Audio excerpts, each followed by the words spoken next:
বিলাসী জীবনযাপন করা আওয়ামী লীগ সরকারের সাবেক ভূমিমন্ত্রী সাইফুজ্জামান চৌধুরীর কেবল যুক্তরাজ্যেই ৩৬০টি বিলাসবহুল বাড়ি আছে, যার বাজার মূল্য $৩২ কোটি, বাংলাদেশি টাকায় ৩,০০০ কোটি টাকারও বেশি। আর দুবাই, নিউ ইয়র্ক, সিঙ্গাপুর ও মালয়েশিয়া সহ আরও কয়েকটি দেশে তার ৫০০-রও বেশি বাড়ির সন্ধান মিলেছে। সব মিলিয়ে এসব সম্পদের মূল্য প্রায় $৭০০ মিলিয়ন। সাবেক ভূমিমন্ত্রীর দুর্নীতির এমন ভয়ঙ্কর চিত্র উঠে এসেছে কাতার ভিত্তিক সংবাদ মাধ্যম আল জাজিরার অনুসন্ধানী রিপোর্টে। সাইফুজ্জামান চৌধুরী বলেছেন, শেখ হাসিনা তার ব্যবসার সবই জানতেন। বিস্তারিত আতিকা রহমানের রিপোর্টে। শুধু বাংলাদেশের ভূমিদস্যু না, বিদেশের রিয়েল এস্টেট ব্যবসার রীতিমতো মাফিয়া বাংলাদেশের ক্ষমতাচ্যুত সাবেক প্রধানমন্ত্রী শেখ হাসিনা সরকারের ভূমিমন্ত্রী সাইফুজ্জামান চৌধুরী যুক্তরাজ্যে গড়েছেন সম্পদের পাহাড়। ভূমিমন্ত্রীর দুর্নীতি নিয়ে আল জাজিরা বুধবার রাতে দ্য মিনিস্টার্স মিলিয়ন্স শিরোনামে অনুসন্ধানী প্রতিবেদনটি প্রকাশ করে।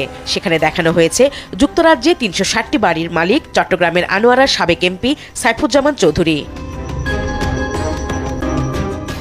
বেশিরভাগ বাড়ি বার্কলি গ্রুপের মতো শীর্ষস্থানীয় নির্মাতা প্রতিষ্ঠান থেকে কেনা, যার বর্তমান বাজার মূল্য $৩২ কোটি, বাংলাদেশি টাকায় ৩,৮২৪ কোটি টাকার বেশি। যুক্তরাষ্ট্র, দুবাই, সিঙ্গাপুর, মালয়েশিয়া সহ কয়েকটি দেশে তার ৫০০-র বেশি বাড়ি আছে। সাইফুজ্জামান আল জাজিরার কাছে দাবি করেছেন, যুক্তরাজ্য, যুক্তরাষ্ট্র ও আরব আমিরাতে নিজের বৈধ ব্যবসার মাধ্যমে এই সম্পদ গড়েছেন তিনি।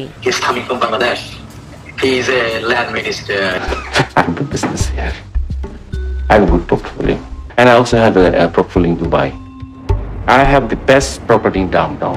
I have near Dubai Mall in Opera. I have a very penthouse, nice penthouse. But I also bought a villa with private lagoon and everything. It's very nice. I have a property in New York, Manhattan. সাবেক ভূমিমন্ত্রী বলেন, তিনি শেখ হাসিনার কাছের লোক, সাবেক সরকার প্রধান তার সম্পর্কে সবই জানেন। He admitted Prime Minister Sheikh Hasina knew about his secret wealth.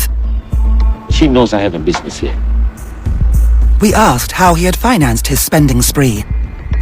Remember Paresh Raja, who we met earlier?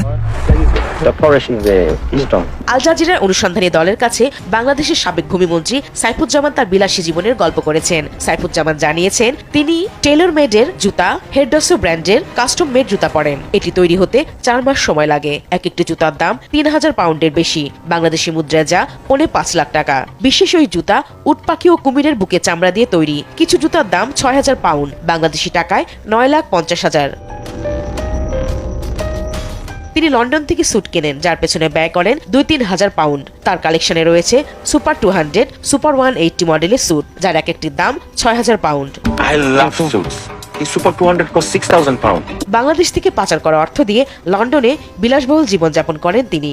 সেই বাড়িতে রয়েছে সিনেমা হল, জিম, ব্যক্তিগত এলিভেটর, নতুন রোলস রয়েলস গাড়ি রাখার নিরাপদ আন্ডারগ্রাউন্ড পার্কিং এরিয়া। আল জাজিরার প্রতিবেদনে উঠে এসেছে সাইফুজ্জামান চৌধুরীর সাম্রাজ্যের নমুনা।